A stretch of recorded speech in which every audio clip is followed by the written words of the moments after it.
All right, here's an intro video for two super nice tracks at the Jesse James Project. This is 41 acres total.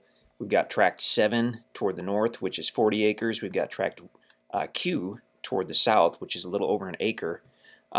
So the way it's set up, you've got your 1+ acre here on the south, tract Q. So you can get to that in your truck, in your SUV, generally in a car. You can pull your camper, you can pull your trailer to that tract. Kind of set up shop or build or camp or do your thing there, and then to get to tract 7, to get to the 40 acres, you want to take your side-by-side or your SUV, because right after you get past tract Q, once you get to this big power line easement, the road actually it becomes more of a trail system. It was designed for decades just for four-wheelers, for side-by-sides. Really not even for a four-wheel drive truck. It's more for four-wheelers and side-by-sides. So the way it's set up, you can completely set up a cabin, a home, your campsite or whatnot right here on track Q. Come on in with your truck or your SUV, pulling a trailer with your side-by-side or your four-wheeler. I mean, you could stay right there on track Q and have a nice big private site if you wanted to do so. But you could also offload your four-wheeler, your side-by-side, and cruise on down the easement road system to the 40-acre tract 7. So you're getting them both in one package. Both tracks do have guaranteed legal access. We don't sell properties without guaranteed legal access, so that's covered there. Why don't we dive in and we'll look at these. So amazing location. The Jesse James Project is just, in our minds, ideal. It's extremely private. The hunting is phenomenal as far as white-tailed deer, as far as turkey. You're only, I believe, about 2.5 miles, probably 5 minutes or so, from the Gasconade River, which is some of the best fishing in the United States. Gasconade's amazing. You're about 10 miles from I-44, and once you're on I-44, that puts you about 2 hours out of St. Louis to the northeast, about an hour and a half out of Springfield, Missouri to the southwest. Numerous smaller cities in between. Actually, you've got Rolla, which is a big-sized regional city. That's only about 20 miles southeast of the Jesse James Project. It was essentially, our understanding was this was more or less a large private hunting camp. So they did do some hunting leases and whatnot, but mostly it was family and extended family that were hunting this huge wooded property. It was called, what was it called? We saw some brochures or whatnot. I can't remember now.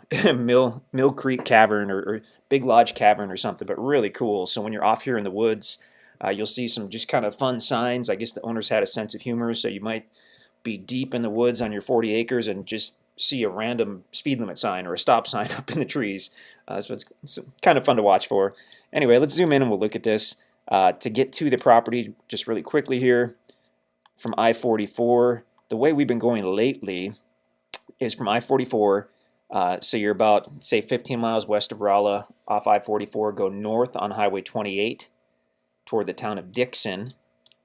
So here's Dixon, Missouri, right up here. That's about 3 miles from the properties. Small little town, but it does have gas stations, parts stores. I mean, it's got all the small town stuff you need. So take 28 toward Dixon, but before you get to Dixon, you go east on Highway D, and you go a couple miles there, and you'll be going north onto Columbia Road. And as we zoom in here, the name should pop up, maybe not. Well, there we go. So you're going north onto Columbia. That's a gravel road. You go about a mile, a little less, and you'll be taking a right onto Cactus Road. So take Cactus, you'll cross the train tracks, road curves to the right. You'll see a road going to the left, Chicago Road. Don't take Chicago Road. Go a little further, and you'll see the start of the easement road that leads to the Jesse James Project. So you'll take that easement road. It kind of runs between these two beautiful pastures. And then you'll enter the southwest side, I guess, of the Jesse James Project. You'll see the big pond, so you'll know that you're in the right place. The main road continues. They're in the process of widening it. Depending on when you get out there, there may be a dozer working because they're just starting that. But this main section of road, all the way to track Q, essentially, will be drivable with a car.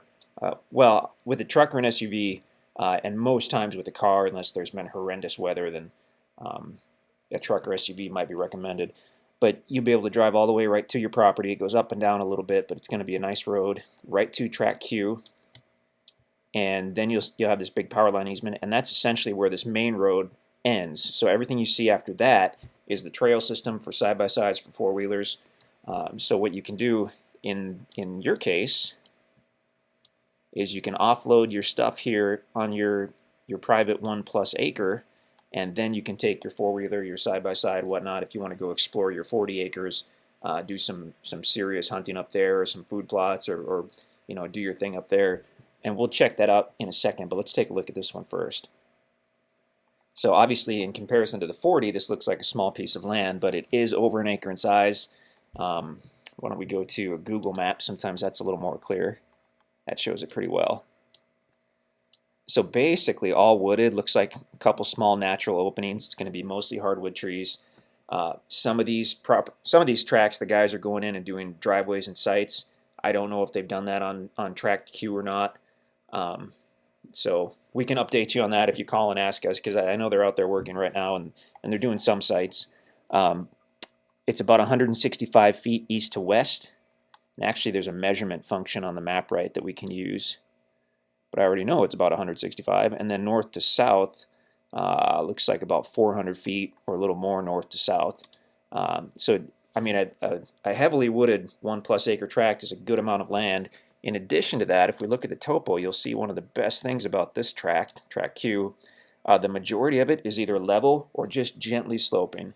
So that's, if you're familiar with the Ozarks, that's unusual to have any property that's mostly level enough to be usable for building or camping or whatnot. Topo map shows it's the highest at the north side toward the easement road.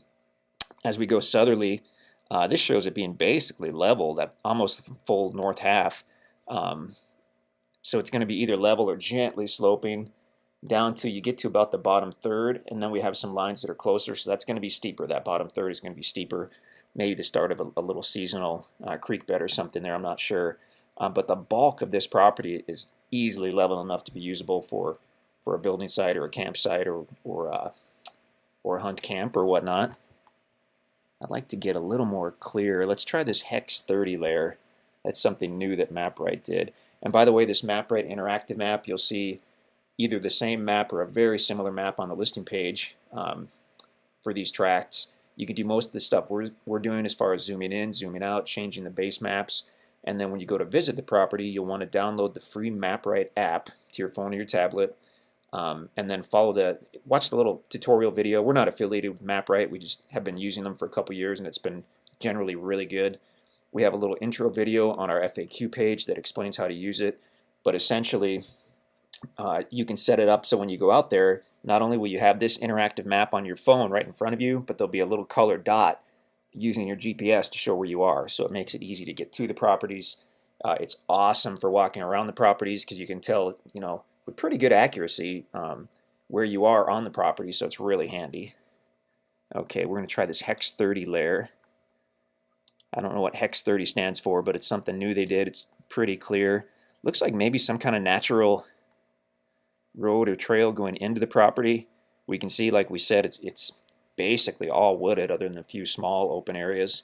And then if you recall, toward the south third is where it starts to slope down, and you can kind of see that here.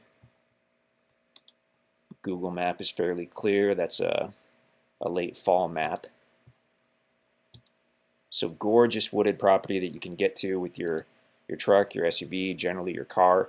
And then as far as going back to your 40 acre tract, it's actually kind of fun. I mean, we've spent a lot of time on the trail system out here on side-by-sides and four-wheelers. So you'd offload there.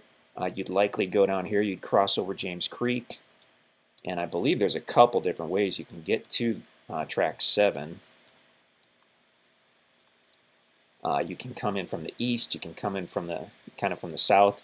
Track 7 actually has Mill Creek, which is the blue line, crossing directly over the entire property. So you've got over a quarter mile of creek frontage both sides.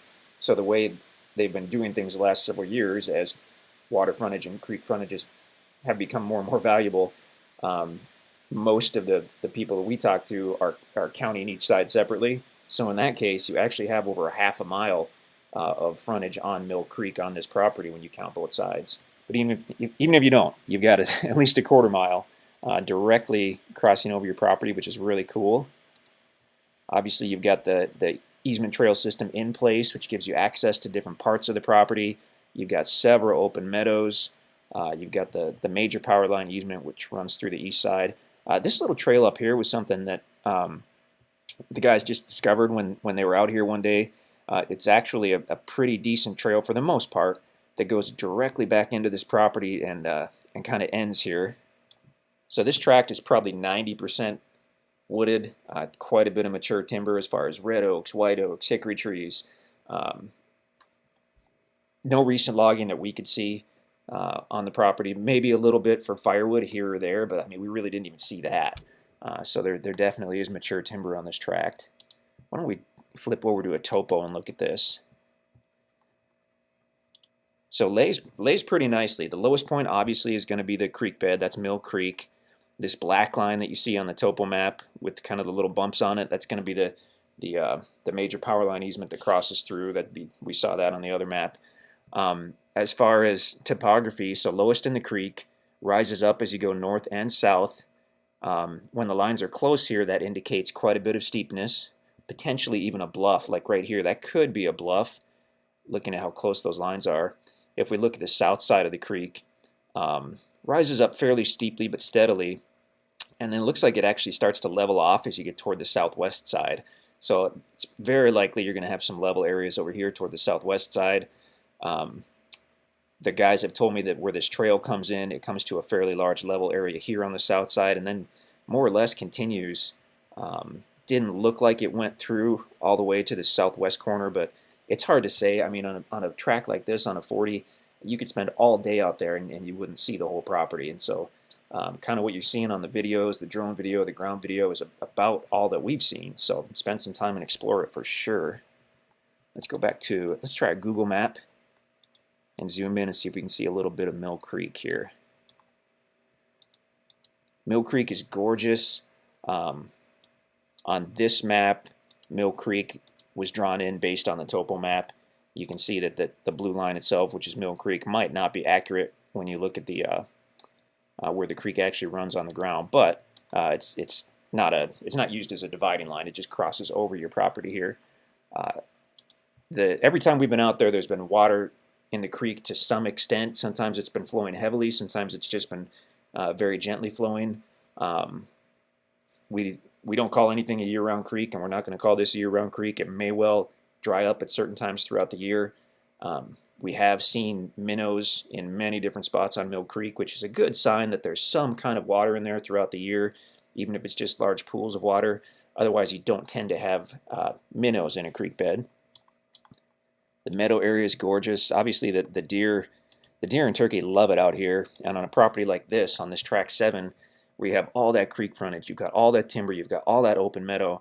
This is absolutely top notch as far as hunting opportunities here. Gorgeous track. Did we try the Hex 30 on that? Be interested to try that out. So that's pretty clear. As far as timber, like we said, the big ones will be the hardwoods. I mean, that'll be the predominant species is red oak, white oak, hickory trees. Down by the creek, we've seen some monstrous sycamore trees, which are beautiful. But you're going to have dozens of species of tree out here. Once the property's paid in full, you're welcome to log it completely, to use the lumber to build a log cabin. There's more than enough large, mature hardwood to build at least one log cabin, probably multiple log cabins on a 40 like this. Beautiful tract. So that's a little overview. You can play with the interactive map on the listing page, of course, like we mentioned, and you can spend hours zooming in and out and looking at the different areas and checking out the towns and all that good stuff. Super fun to do that. Zoom out a little bit here. But yeah, I mean, we're just excited about the Jesse James project. I mean, really can't think of anything more ideal for someone that's a hunter or a camper, recreational type user, but still to have that 1+ acre with Track Q where you could I mean, you could build your year-round home right there if you wanted to, and then you've always got that 40 where you can go back in with your four-wheeler, your side-by-side, or even on foot if that's what you want to do. And you could set up another private area right out there. So gorgeous, gorgeous combination of tracks. If you have any questions, get a hold of us. You can call us. You can email us. We would love to talk to you if these are still available.